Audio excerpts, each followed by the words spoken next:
very special partner that's going to ride along. Our passenger tonight is important.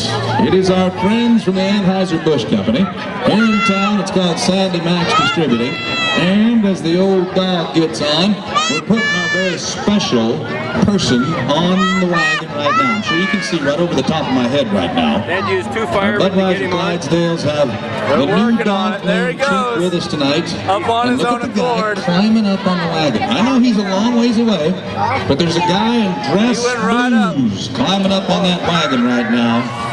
His name's Vernon O'Leary. We call him Red. I'm going to tell you about this guy as soon as we get him in here and bring him around. This is very special to a lot of people right here in this community. Tonight is a salute to military night, and we recognize the men and women of America that have put their lives on the line and not afraid to pay the ultimate sacrifice for freedom.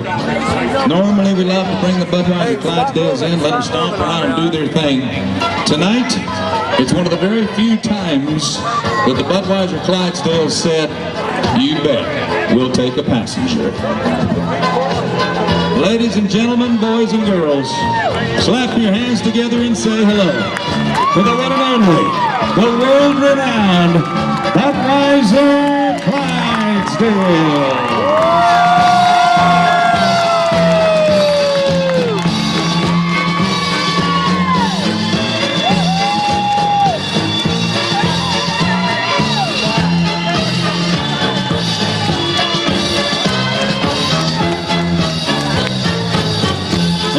Gentlemen, on this first round around the arena, we're going to turn the music down because I want you to get to know the guy in the dress blues tonight.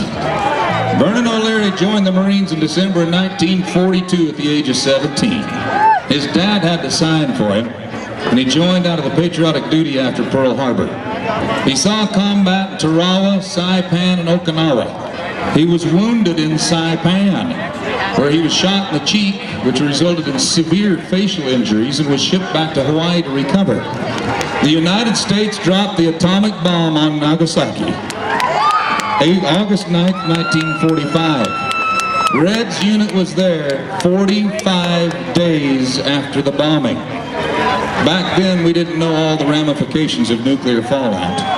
His unit was exposed to the radiation still there, and he and his unit, 80% of them were diagnosed with cancer. I'll tell you what, folks, when you think about the fighting men and women of America, somewhere in a faraway land tonight, right now, there's a young man or a young woman ready to take a bullet for freedom. Whether it was in 1942 or 2013, it takes a lot of guts to do what that man has done, sign on the dotted line and say, "I'll give my life for the United States of America." He did it a long time ago. I'll tell you what, he's still joining us tonight. At the tender age of 92 years young.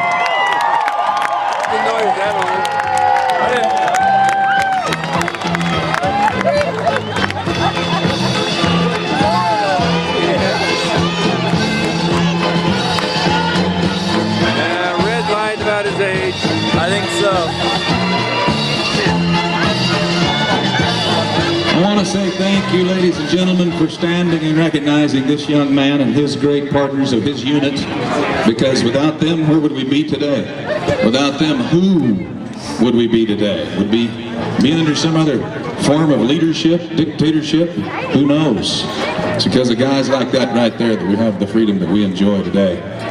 He's going to try to kind of move up to this special ladder that we got stole away from the airport today.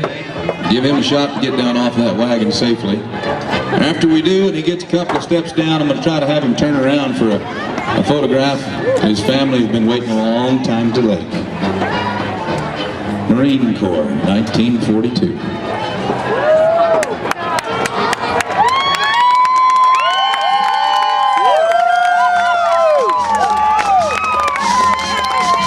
He's going to humbly just shake right down the stairs tonight. Ladies and gentlemen, how about we all join together with a big round of applause for Vernon Red O'Leary.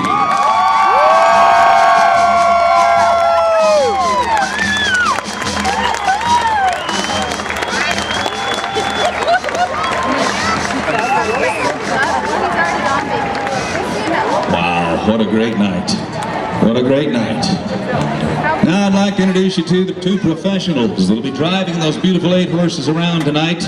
Doug Bushlow is the main guy with the lines in hand right now. Jim D'Amico by his side will take care of those 8 horses up and down Rodeo's trail. And if you haven't stopped by the display outside the main grandstands, 3 big, beautiful semis carry these horses, that wagon, the hitch, and of course all the lines and the harness up and down Rodeo's trail about 50,000 miles a year.